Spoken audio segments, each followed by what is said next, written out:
Hey guys, Jessica Brody here. Welcome to another Author Life Behind the Scenes video.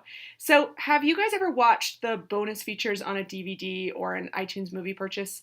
I love these little behind the scenes looks at the making of a movie. So that was my inspiration for these Author Life Behind the Scenes videos. I wanted to give you guys a sneak peek at the stuff you may not already know about the writing process, life as an author, the making of books, and all that fun stuff. So in this post, I'm sharing with you 5 fun facts about my books that you might not already know. And that's the reason why I'm wearing my Spoiled Heiress t-shirt today from my book, 52 Reasons to Hate My Father. I have a fun fact about 52 Reasons to Hate My Father later on in this post, so keep watching. Here we go. Fun fact number 1.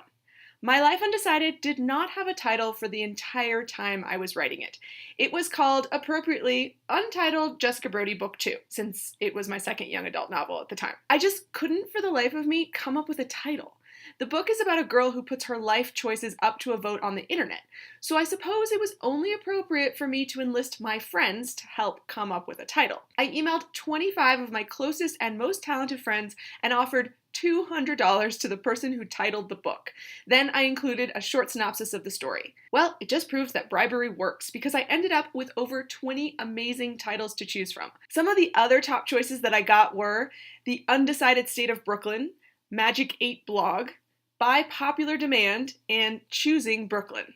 I love all of those other titles, but I think we chose the best one. My Life Undecided really fits the book, and then I ended up changing the name of Brooklyn's blog in the book to mylifeundecided.com, which I thought was fitting. Fun fact number 2. When writing 52 Reasons to Hate My Father, I actually went undercover at a Taco John's restaurant in Denver to research working in fast food. So if you don't know, 52 Reasons to Hate My Father is about a spoiled teen heiress who has to take on 52 low-wage jobs in order to earn her trust fund. And what you may not know is I've held a lot of the jobs that Lexi has to do in the book. Like, I've cleaned horse stalls, I've washed dishes at a restaurant, I've worked for a catering service, but I never actually worked in a fast food restaurant.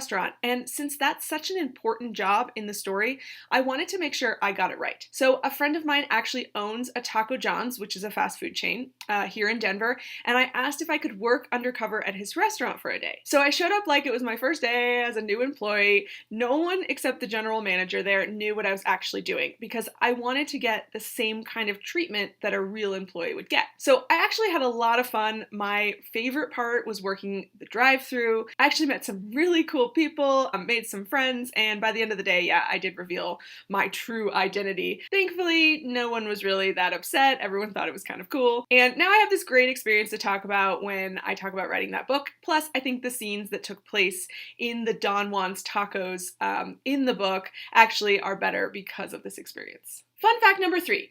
The idea for my young adult novel, The Karma Club, originally started out as an idea for a women's fiction novel. So I was writing women's fiction at the time. I had written 2 novels, women's fiction novels, The Fidelity Files and Love Undercover, and I pitched to my agent for another women's fiction book. And my original pitch to my agent was this. It's about 3 30-year-old women who band together to take karma into their own hands and get revenge on everyone who's wronged them. I thought it was pretty genius, but my agent thought that a story about 30-year-old women getting revenge on people sounded really sad. So I actually changed the characters to be 17 and vowed to write it as a young adult novel. I'd never written a novel for teens before, but I fell in love with the genre and the voice, and since writing that book, I actually haven't written a novel for adults since. So I kind of fell in love with writing for teens because of that little fun fact that The Karma Club did start out originally as an adult novel. Fun fact number 4.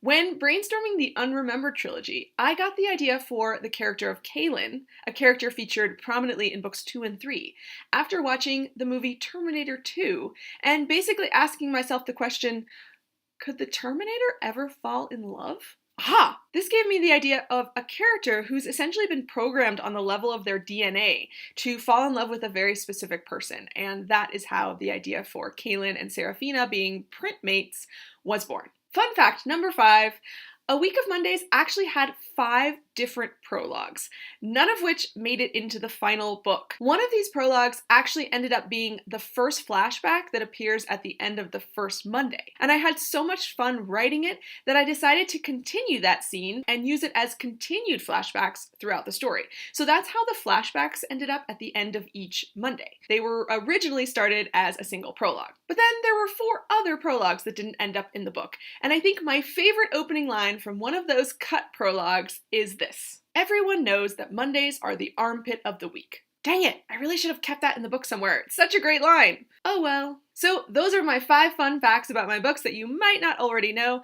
I hope you guys enjoyed this author life behind the scenes video. If you want more videos like this, please thumbs up this video and don't forget to subscribe. I hope you guys have a wonderful week and I will see you next time.